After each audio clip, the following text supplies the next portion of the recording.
If you've ever played League of Legends, you've probably heard of Sion.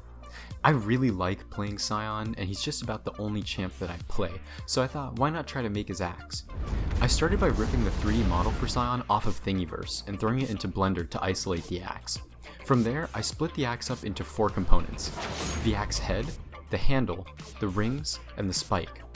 In order to size the axe head, I first kind of just took a guess at how big I wanted it to be and sketched it out on some newspaper, but I had to scale it down slightly from that size since I wanted it to be easier to 3D print.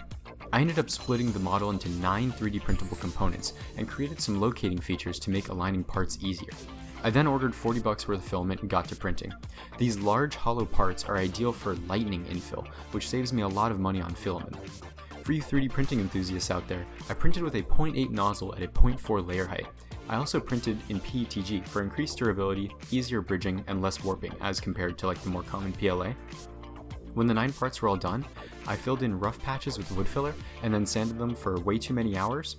I then used some 3D printed pins and super glue to connect all the parts, and voila, I had more sanding to do to clean up the edges. So then after cleaning up the joints with more wood filler and more sanding, the axe head was ready to be painted. I opted just for spray paint to make things easy.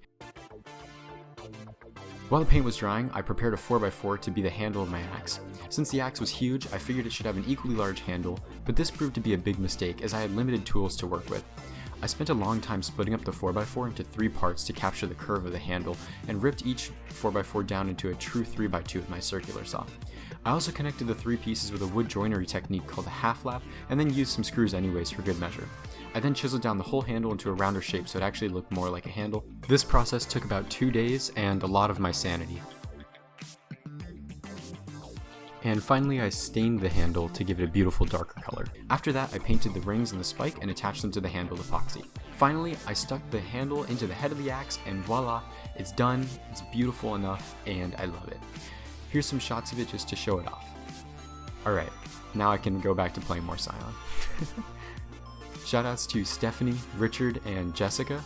Also, if you like this video, do consider subscribing or letting me know in the comments below. Makes me consider doing more stuff like this. Take it easy.